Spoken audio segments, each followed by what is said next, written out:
बिस्मिल्लाहिर्रहमानिर्रहीम। Class 9 physics national book foundation chapter number 5 हमने start किया हुआ था और आज के लेक्चर में हम मैनोमीटर को डिस्कस करेंगे।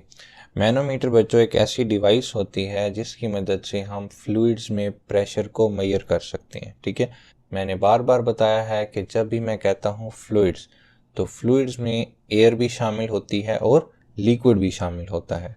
ठीक है, इन अदर वर्ड्स हम ये कह सकते हैं कि ये एक गेज होती है।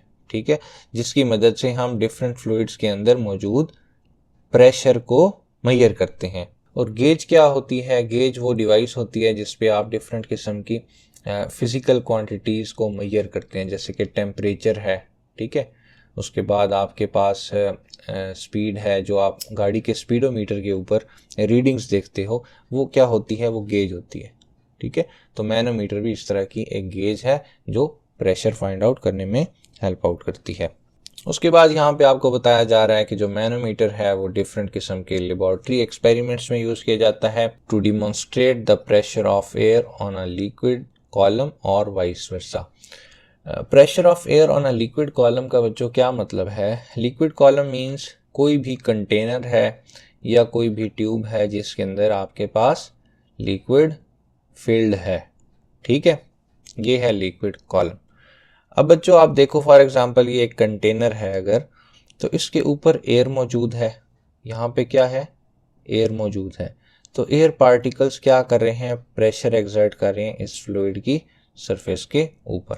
ठीक है, तो इस बात का ये मतलब है pressure of air on a liquid column, यानी कि एयर भी मौजूद है उस लिक्विड के ऊपर, चाहे वो लिक्विड जो है वो किसी भी ट्यूब के अंदर है या वो किसी भी कंटेनर के अंदर है, और वाइस वर्सा, यानी कि लिक्विड जो है वो भी एयर के ऊपर प्रेशर एक्सर्ट करता है। ठीक है, उसके बाद बच्चों जो फार्मूला यूज़ किया जाता है मैनोमीटर के अंदर वो होता है P is equals to rho g h, simple pressure का फार्मूला। ठीक है, जिसमें P क्या रिप्रेजेंट कर रहा है? प्रेशर को रिप्रेजेंट कर रहा है। और जो रो है, ठीक है, ये इस तरह का सिंबल होता है, मैंने आपको पहले बताया हुआ है।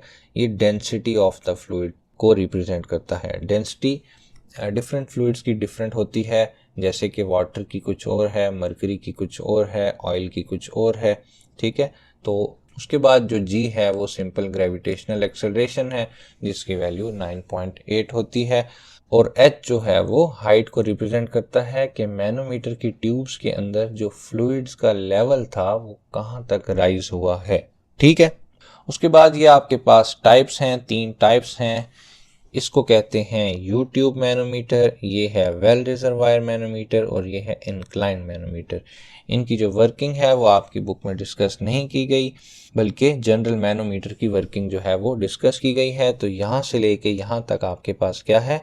Working principle of manometer.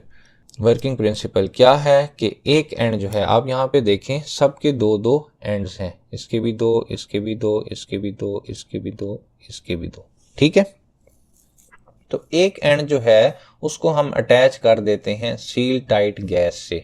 ठीक है, और जो दूसरा एंड है उसको हम ओपन रखते हैं एटमॉस्फेरिक प्रेशर के लिए, जो आपको पता है 1 एटमॉस्फेरिक होता है नॉर्मल सी लेवल पे। ठीक है, तो बच्चों अगर तो प्रेशर जो है वो 1 एटमॉस्फेरिक से ज़्यादा है, जिसको भी हम स्टडी करें, फॉर एग्जांपल ये हम स्टडी कर रहे हैं, ठीक है, कि यहाँ पे फ्लूइड का प्रेशर कितना है, तो अगर तो वहाँ पे प्रेशर 1 एटमॉस्फेरिक से ज़्यादा है तो क्या होगा? फ्लूइड का लेवल डाउन होगा।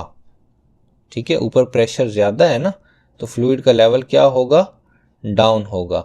जब प्रेशर एक तरफ से डाउन होगा तो डेफिनेटली दूसरी तरफ से राइज होगा। ठीक है, इन इक्वल अमाउंट। तो जो हाइट में चेंज आएगा, डिफरेंस आएगा, हमें पता चल जाएगा। ठीक है, कि हाइट कितनी राइज हुई है, कितनी इंक्रीज हुई है। तो उसको अब हम यूज करेंगे P is equals to rho g h में। फॉर एग्जांपल आप वाटर को स्टडी कर रहे हो, तो रो यानी कि डेंसिटी ऑफ वाटर, उसके बाद G यानी कि 9.8, और फिर H जो राइज हुई है अभी हमारे पास हाइट, ये आप कैलकुलेट करोगे तो आपके पास प्रेशर आ जाएगा। ठीक है, इसके बाद बच्चों हैं एप्लीकेशंस ऑफ मैनोमीटर। सबसे पहले नंबर पे तो यही आपके पास आ गया है कि it is use to measure the pressure of the fluids. ठीक है, उसके बाद it is use to measure vacuum. Vacuum बच्चों वो जगह होती है जैसे स्पेस है जहाँ कोई मैटर नहीं होता। ठीक है।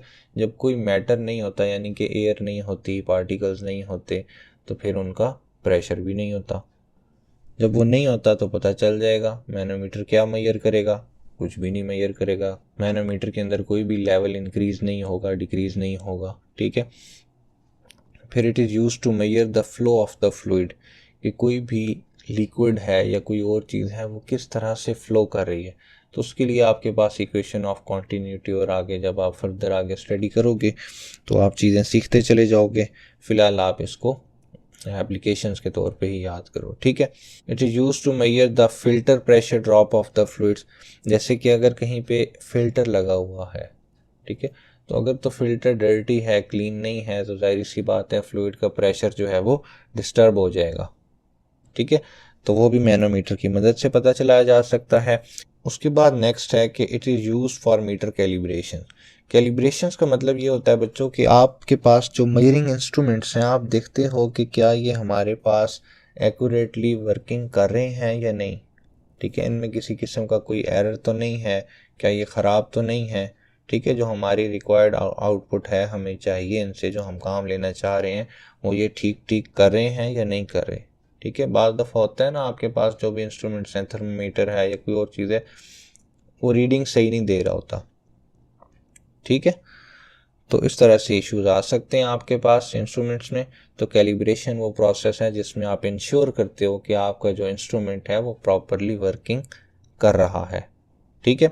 उसके बाद है it is use to measure leak testing. For example आपके पास एक पाइप है, ठीक है। लीकेज से पहले आपके पास पूरा प्रेशर आ रहा था, लेकिन जैसे ही कोई लीकेज हुई है तो अब आपके पास जो आउटपुट आ रही है वो प्रॉपर नहीं है, पहले जैसी नहीं है, ठीक है।